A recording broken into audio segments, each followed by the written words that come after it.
the lane. 15-10. Touchdown, Chargers.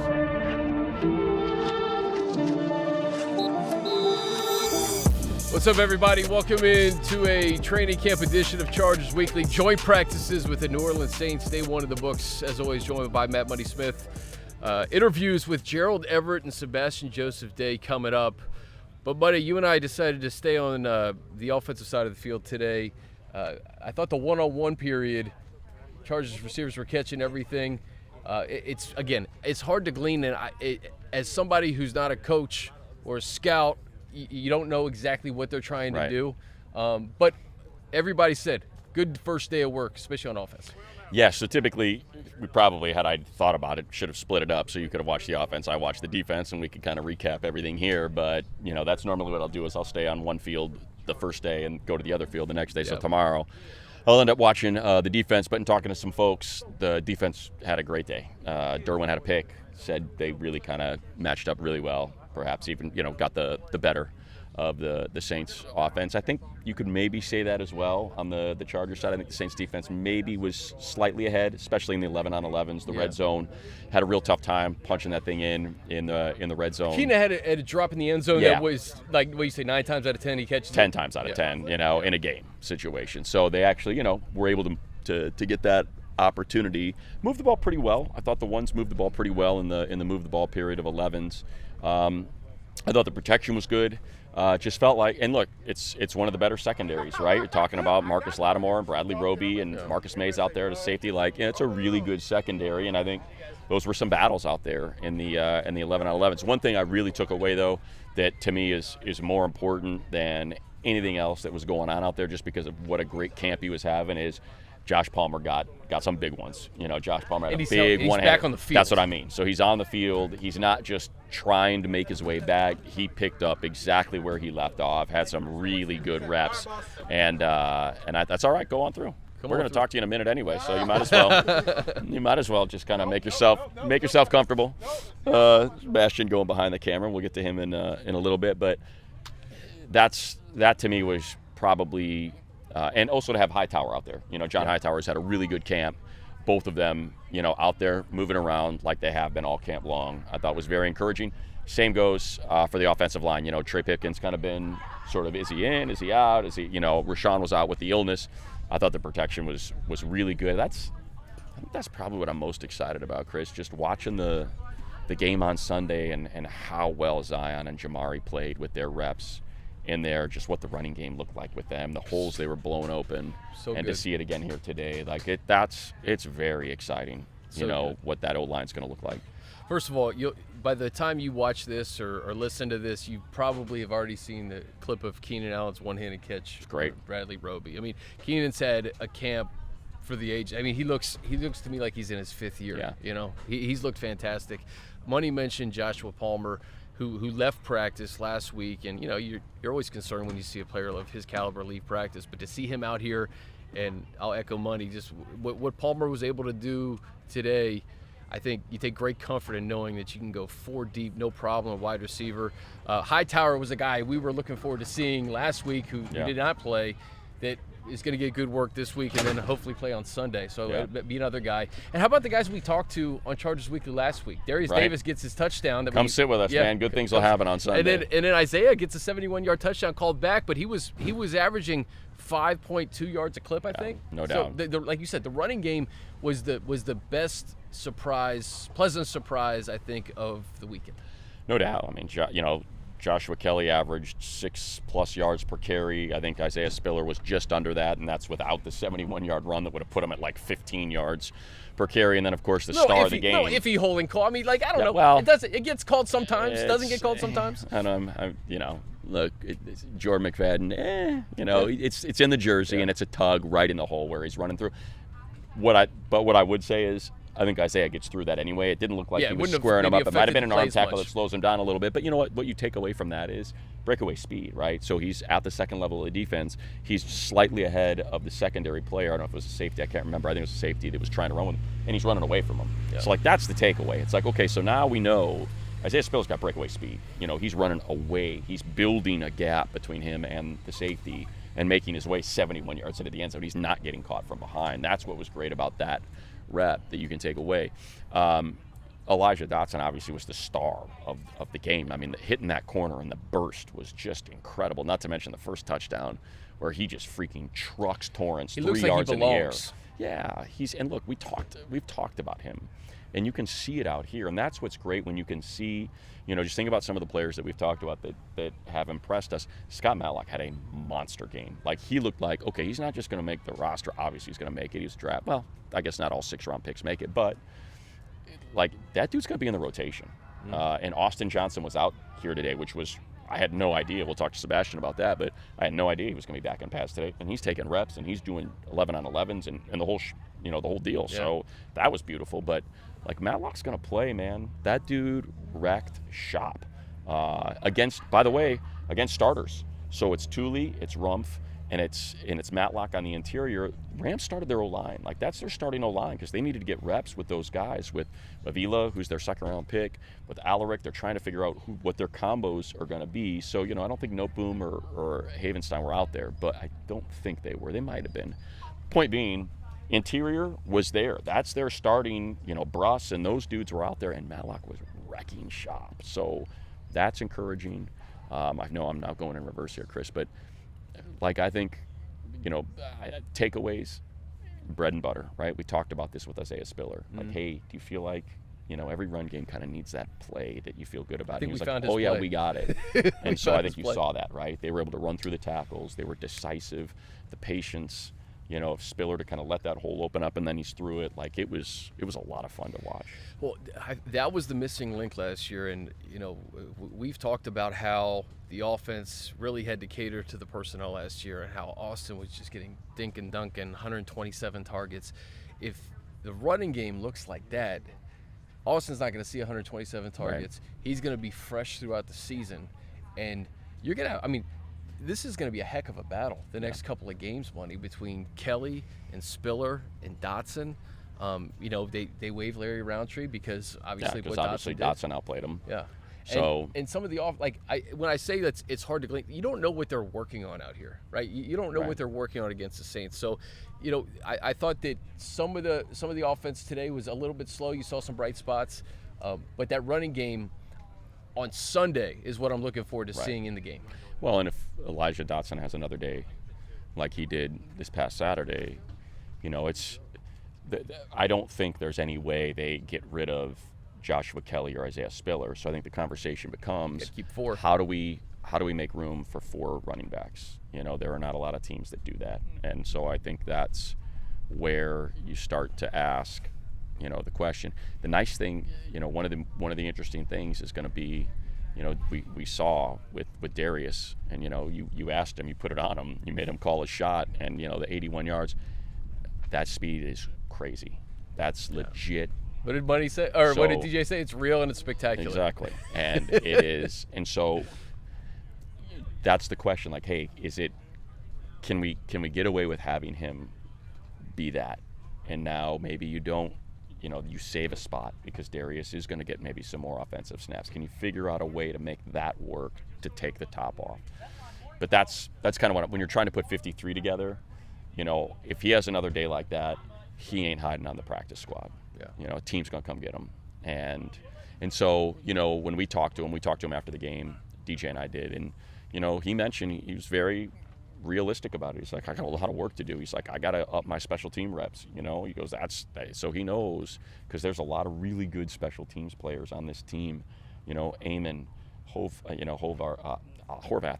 Like, these dudes play legit special teams, and that's important when you're putting together your 53. So I think he knows, okay, if I got a legit shot to make it, I'm going to have to make it there as well. And so I think that's something that's worth watching as well when you're keeping an eye on the game, is kickoff and punt return, and then, cover.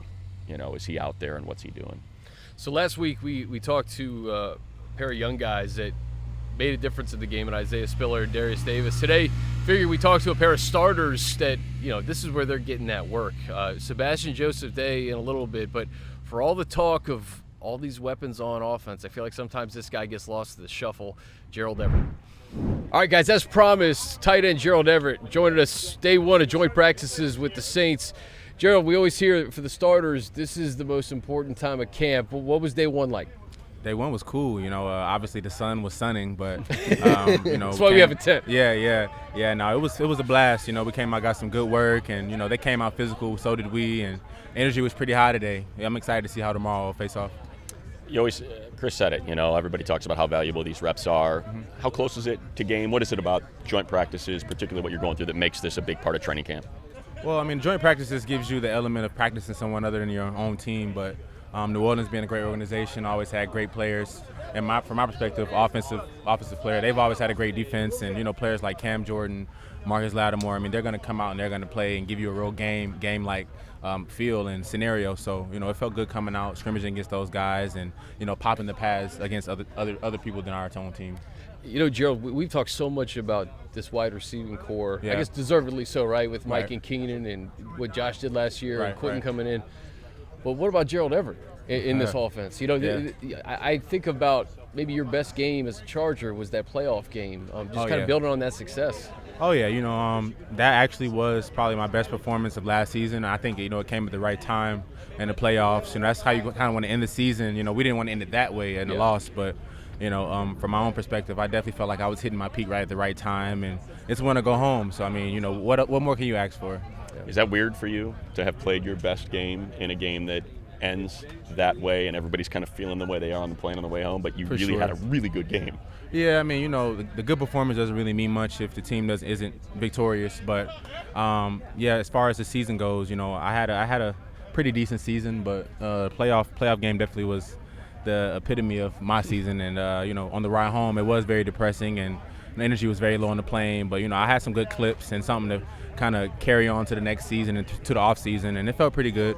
How much, we always hear it doesn't carry over to the next season, momentum and all that. You got to start over again. But how much do you think that played into maybe the tight end room staying the way it did? There's a lot of talk about, Kellen Moore's coming over, is he going to bring someone with him? Yeah. It's a great tight end draft. Are they going to draft someone? They were really clearly, Tom Telesco was comfortable with what was in that room. Yeah. How big of a part of it do you think it was, kind of what you guys were able to do as you closed out last season? I just think, the practice reps translates to game performance. And, I was starting to really heat up toward the end of the season, the Denver game, the Jacksonville game, obviously, and, the Rams game. So just, trying to put together better and better performances, being a complete player and even better teammate. I appreciate, Tom and the rest of the guys upstairs for believing in me. But, that's the game. That's the nature of the game. If someone comes in through the draft, through free agency, you still have to compete. And even though they didn't draft anyone, you still got to compete. So either way it goes, it's competition. This offense changes now with Kellen Moore at the controls. Mm-hmm. How different is it from you compared to last season? And did you watch Dalton Schultz, for instance, and what he did in that offense last year and kind of see how that may translate to maybe some of the things you may do? Well, Dalton and I are two completely different players. I think, he was extremely successful in the Dallas offense, in Dallas, Texas. So, the parts we have here on offense with Mike and Keenan, we have different components. So, I looked at the tape and the concepts they did schematically, and it was some good work. It was just, you come over here, we have a total new equation, and you just have to see how all the fitting parts go together. Well, you said too, you're an athlete. You're not a tight end or a wide receiver. You're an athlete. That's how you pride yourself on playing. Yeah. Is it an offense where you can see yourself in a lot of different spots making an impact? For sure. Since I've been in the league, going back to 2017, the Rams had me playing all over the field, outside, inside, in line, the backfield, ball carrier, blocker, receiver. So, nothing against Dalton. I haven't seen him do much of that. And, I think when Kellen came over, he's watched a bunch of our tape and, from the screen game and from the jet sweeps. It's just, things that we'll be able to do that Dallas didn't do last year or the years prior. Gerald, give us an idea, because, you hear, and I bring it up, I don't know how close you pay attention to college football, but, Brock Bowers, Georgia, this guy's a total freak, unicorn, he's going to be a top 5 pick. We heard that about Kyle Pitts and TJ Hawkinson. You go through the list, and these guys that get drafted really high, it just seems like it takes tight ends a minute. You got drafted high, the Rams drafted 2 tight ends, you and Higbee together, but is there something about kind of that transition from college to the pros that it takes tight ends a minute to kind of get settled in and figure things out? Well, Tyler, he got drafted the year before I did, so he came in the year previous. But, as far as the tight end position, it's, you have to be a complete player from all facets of the game, even special teams. Fortunately, I don't play special teams anymore. I haven't done that in a couple years. But Fortunately, yeah. But as a tight end, you have to really perfect your craft in the route running and the pass game and the run game and the blocking techniques with the O-line and just being coachable above all else. And, everyone has talent in the NFL. It's just, how well can you be coached? How well can you come to work every day consistently and be the same guy? No matter what's going on outside of the building or in your personal life, you still have to come to work with the same attitude, positivity. We talk about how just context matters when you talk about this offense last year. Justin had the broken rib cartilage in week 17, hurt his shoulder at the end. A lot of injuries. Your left tackle's out. Keenan and Mike are not in the lineup for a large stretch of the season. Right. You guys couldn't really get downfield. Jalen Guyton was hurt. So you guys really had to kind of cater to what you had. When you see Justin healthy and doing what he's doing in this offense, just like early impressions of him at the controls with a healthy roster. Oh, he's a sight to see. Obviously new contract in hand, but he's rested up and healed up, and he battled last year through injury and through the ups and downs. But I can't say enough about Justin. He's a great guy off the field, great performer on the field, and I think all the success that he's having is just well deserved. Just in terms of, I know Chris kind of brought it up, but what's different about the offense? You mentioned Kellen kind of watched a lot of what you're doing. You had a great season last year. Is he just asking you to do a lot of the same stuff? What's changed about the offense? I would say just our level of connectivity. We have a much tighter knitted group this year. I think we spend a lot more time together off the field, in meetings. It's not obviously in the NFL is a very serious business, and we're pros. So outside of that, we're actually boys. And last year, we kind of were just playing together, and really trying to find that chemistry and that camaraderie. But any reason why you think? I think with it being a new group and with any new job going into a new or foreign environment, you try to find your fit. You try to find a level of comfortable or to be comfortable. And, last year it was kind of hard to find that being so fresh. But, having the second year and the same group being together for the most part, I think that really translates and correlates to the success we've been having in camp and the success we'll have this season.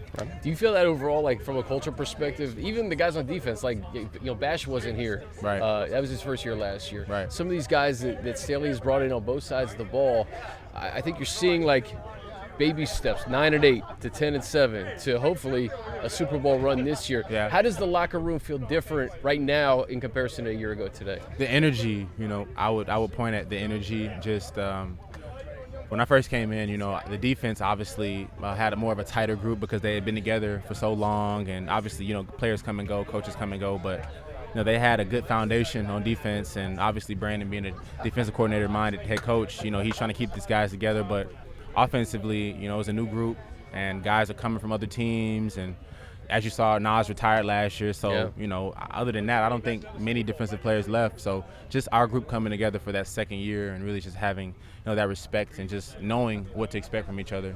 You mentioned, trying to improve every year, year upon year and stacking those. What about the run game this year? Really struggled last year, looked darn good in preseason game one. Yeah. How does that feel, and how does that change what's asked of you?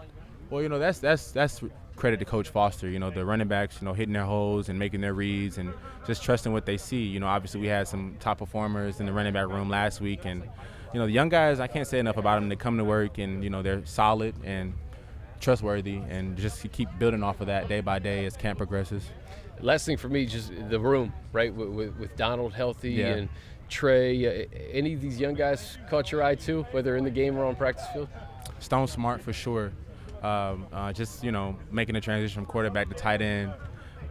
He's taking it like a sponge and really just honing in on physicality and the technique. And I remember when I first came into the tight end position and just trying to learn the ways, the ins and outs, the way what worked and what didn't work, and to see him specifically just come to work with the same attitude and the mentality that he has, it makes me, as the leader of the room, it makes me excited. And I can't say enough about him, but Donald, getting him back from injury and seeing him start to roll really, and seeing him come, get me, or I come get him in practice or in scrimmage.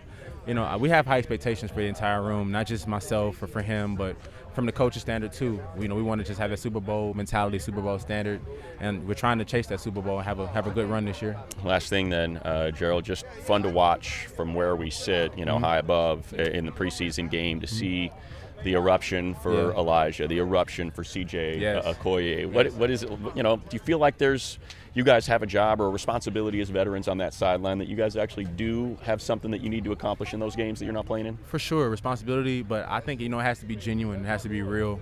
To see CJ come out and, ball and toward the end of the game get that sack, it was triumph. And, Elijah turning the corner for not one but 2 touchdowns. I think, that's just triumph.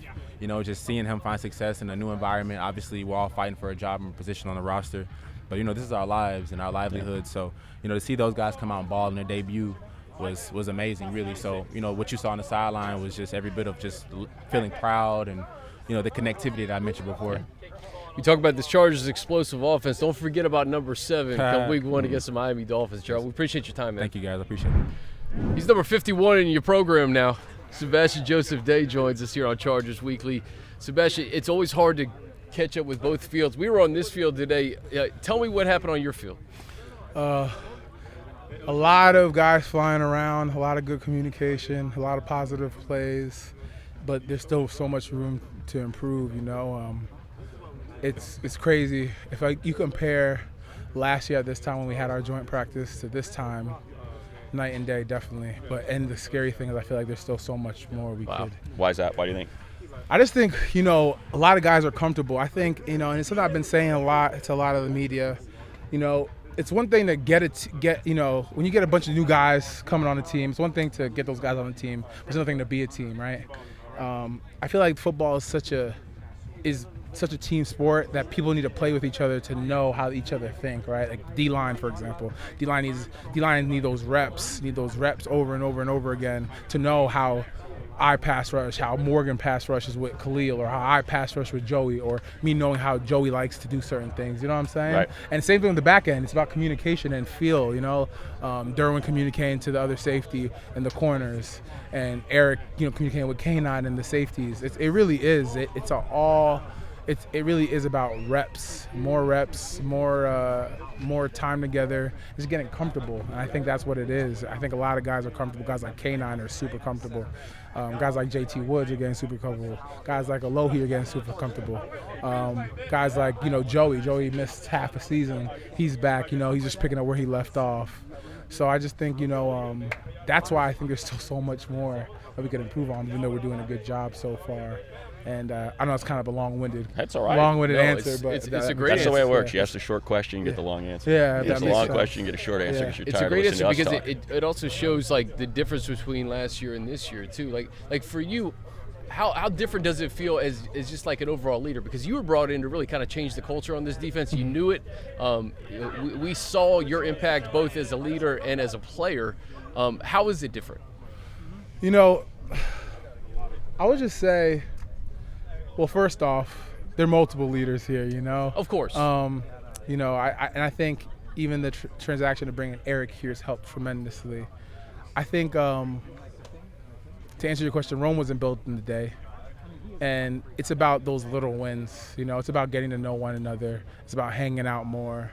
And I really don't know how to answer that. I just think it's a cultural thing. It's just showing true love for your brother, like riding for your brother, just getting to know him outside of the facility, getting to know him, his family, and meeting his kids, and talking to him about life that beyond football. And I think those are the things that ultimately bring people closer together as a team. I think a lot of people look at it as, we got this player, we should be good.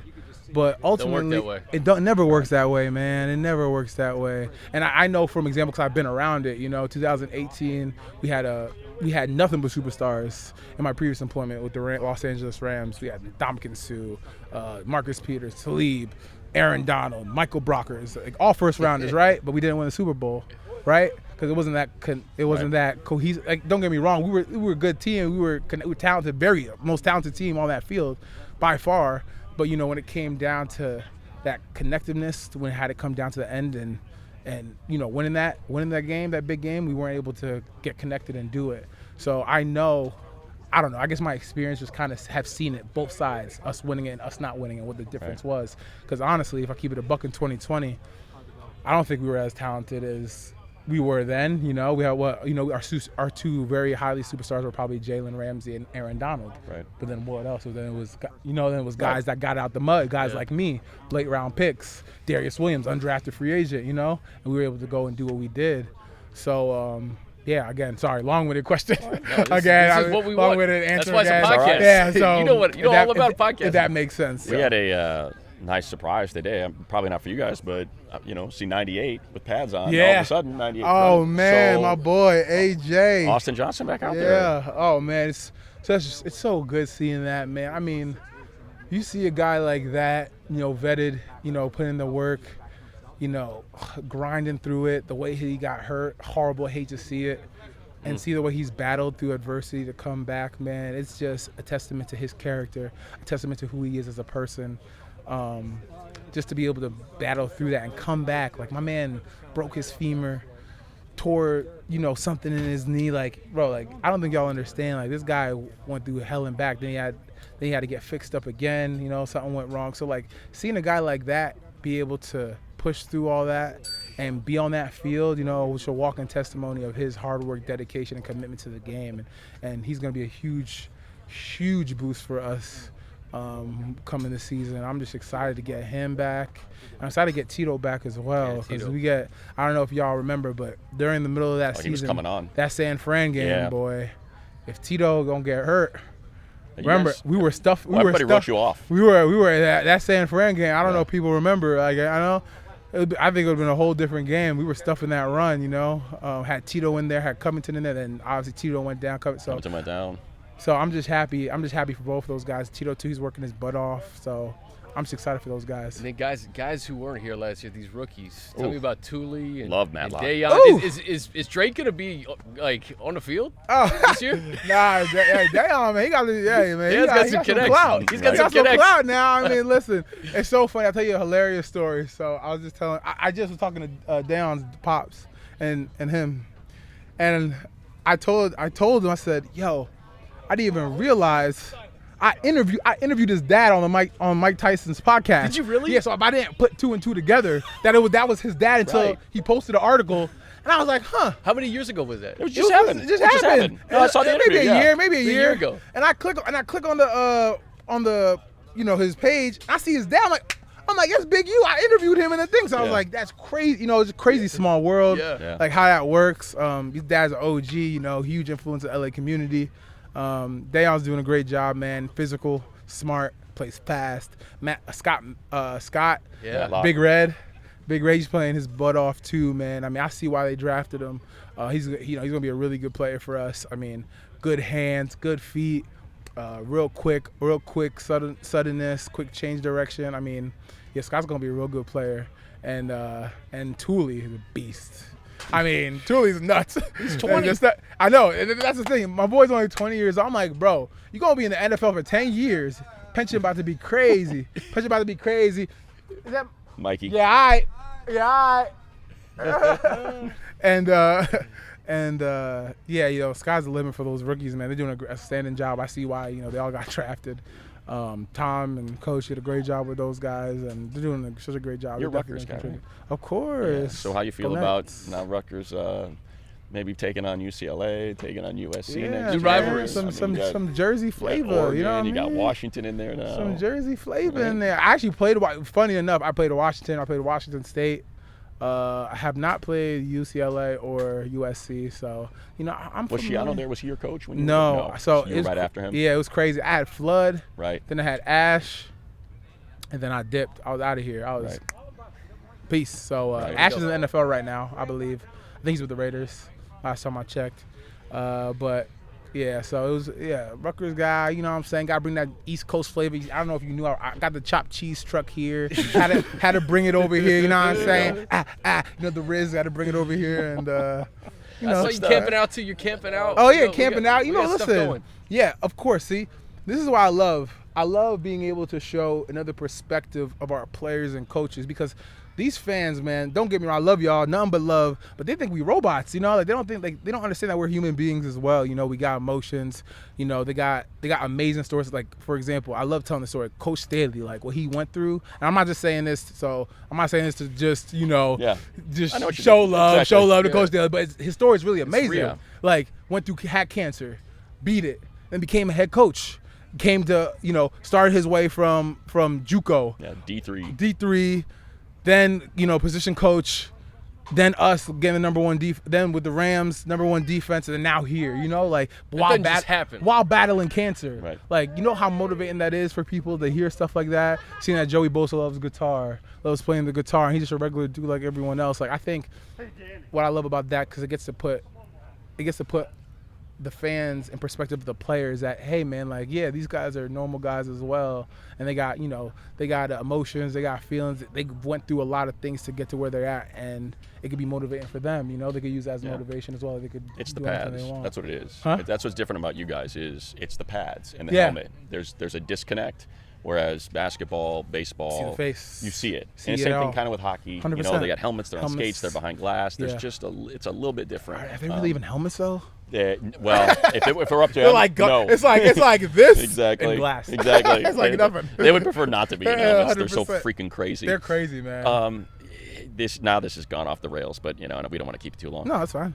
Have you ever had? I used to travel a lot for work, and in Jersey, I remember someone took me to get this meat roll. It was like a pork roll or something. Pork roll and cheese. Jersey, What is it? Pork roll and cheese. This is a debate. It's a debate Taylor's now. ham. Okay. Taylor ham with pork roll. Right. Pork And roll. I was like, what the hell is this? It's the grossest looking thing I've ever seen. It's the best thing I've But it was ever good. eaten. So But it was good. really good. So good. Yeah, It we is eat that the every best thing. summer. We had a house in LBI in There you South go. Jersey. I'm not gonna. My man, Yeah. listen. I'm gonna tell you this right now. I get disappointed every time I'm out here and they say, "You want to get a breakfast sandwich?" I'm like, "No, I don't want one, because it's not a breakfast sandwich." Y'all get these big meaty buns and this little tiny piece of, I don't know what it is, sausage, and the eggs Not fluffy. interested. It's not interested. I'm sorry. Listen, y'all want some good breakfast sandwiches. Some good pastrami sandwiches. Give 'em a some single, Brian. some Give 'em a Italian, single. some good Italian sandwiches. Go to the East Coast, Jersey, New York, Philly. Listen, y'all get the best sandwiches, the best delis. There is a difference, though. There's a Now, difference. what you can't get out there, which I think, for me personally, better than a breakfast sandwich, breakfast burrito. California. Yes. No. We got breakfast burritos. Y'all got that. Y'all got and that. that's 100%. exactly. 100%. So that, 100p. and I guess that's a question. You want a sandwich, you want a burrito? Sandwich all day. See? I'll take it. Right. Because again, something about that breakfast sandwich. Listen, East Coasters just know the combination of like meat to egg to That whole bread ratio is figured ratio. out. It's Yeah. figured Cheese. out. Figured out. Pause. But it's just figured out. It's perfect. It's perfect, and it's just immaculate. I don't know what to say. That's all I You can know, say. to get you in a good mood. Yeah, that's all I Last one for me. You talk about just humanizing players, man. The CJ Okoye story is amazing. I interviewed him before the game, Unreal. not having any idea that was going to happen. You called that moment. I did, yeah. Money. Oh, it was incredible. It was one of the The team coolest did a things great I've seen. job of laying it out, It was the coolest thing too. I've seen because of the emotion you and everybody else showed on the sideline. Listen, man, that story is amazing. I remember when we brought CJ and Coach told me, hey, we're going to have a guy in. He's never played football before. I said, what? He said, yeah, we never played football. And he told me about the program. And I remembered because we had someone like that in my previous employment. So I was like, oh, my God. But, like, D-line's different, you know? Like, he was an O-lineman. D-line's different. Like, it's very physical, very fast. You know, everything happens really fast. And CJ, man, his growth from that first OTA when he came in with the rookies to now is astonishing. I mean, he's learning so fast. He's coming out of his shell. He is a grinder. I come here. I pride myself on trying to be here first and get warmed up with my hands and everything with Coach Timu and Corey, and he's there with me every day with Corey legit, working at it, grinding it out, and seeing a guy like that coming, you know, that far away from his family, being that far away. Think about that. Cross Nigeria. the water. Yeah. Cross the water. His family's in side of the world. Nigeria. He got no family, nobody, and he's here just trying to make a name for himself and make his family proud. I mean, couldn't have happened to a better person. If you talk to him, he's the kindest soul, man. Like, and he's just so humble, so much humility. He just wants to get better. So, kudos to CJ. But it's so funny because I remember in OTAs, I used to be like, yo, we should be like, yo, CJ, what's your sack dance? What's your sack dance? He's like, what? Like, it's a sack dance. Like, you got to do it. And he's like, oh, I got to do it right now. Yeah, you got to do it. You got to practice it. So we practice it. And the night before the game, we were like, CJ's going to get a sack. So we kept saying that there's a D-line. He's going to get one. CJ, bro, don't forget your sack dance. And it kind of like just manifested it. Like, it just happened, and it happened. The moment happened, and it was just great, man. And again, he didn't even know it was a sack. Then when he was told it was a sack, he hit his dance right away, man. Right. I mean, no better feeling. And again, seeing that makes me love the game more. Yeah. And it motivates me more as a player because, like what CJ, so I hope CJ sees this. Like, CJ, you're motivating me to be a better player because seeing a guy like that doing that and trying his best to get better each and every day, that's the most motivating thing you can see. A guy with nobody, with nobody out here, just getting it out the mud. And it's humbling, man. Shout out to CJ. 100%. Yeah. I hate to do this, but the Rudy story was embellished for Hollywood. It didn't play out like that. That's not how Rudy went. Like, this truly is legit Rudy. Guy never played a football game before, and he got a sack in an NFL game. It's crazy. It's crazy. I remember when he told me. I thought he played football. I thought like he was an African program. He played it, and they scouted him. And they took him. He said, "No, I never played. I never played a game." He told me that the day before. He's like, no. He's like, Sebastian, I've never played organized football. I said, what? I said, you never played a game? Crazy. He's out here with you. I said, what do you mean you never played a game? He said, I've never played a game of actual football. When did you start playing football? I played football in 7th grade. Right. 6th, 7th grade. That's kind of late. But my man, can you imagine? So you never play football. You out here, you get a sack, your first sack at the highest level. Right. It's crazy. That's crazy. Yeah. The guy's a freak, though. Too, right? The guy's a freak. Yeah. That's better. I'll tell you another story. I'm going to tell you a funny story, CJ, before I have to go. So I'll put in perspective how big this man is because I don't think people know because they see on TV. So every day, we weigh in or weigh out when we come back from practice. And CJ was behind me this one day. And and I had to put my stuff down. I was like, oh, CJ, go ahead of me. Go ahead. So he went. I said, I wonder how much you weigh. Like maybe like 330 because he's a big man. He's just like 6'6", all of 6'6". Right. And he's big, wide. So I was like, 320. That scale said, now get this. This is after practice now. After he's running around sweating. That freaking scale said 350 pounds. Jeez. Oh my God. I said, giant. I looked at him like, yo. I said, but you can't tell. He's like, like rocked up. I was like, 350 pounds. He's like, oh, I'm too big, man. All right, now you are too big. I said, bro, you 350 pounds moving like that? That's crazy. Crazy, freak. But that's the best. The best. It's the best way to end it. The best way to end it. Appreciate you, man. No, I appreciate y'all. Thank you for having me. For real. You're the best, man. I hope I didn't talk too much. No, this was great. Appreciate y'all. This was fantastic, man. Talk less. All right, Easy. y'all. The exclamation point on Chargers Weekly. Exactly. Joint practices Friday. Yep. We got a helicopter coming overhead. Yeah. It's time to go. Time to go. Yep. Game Sunday. Enjoy it. For Sebastian Joseph-Day, for Gerald Everett, for Matt Money Smith, I'm Chris Hayre. This has been Chargers Weekly.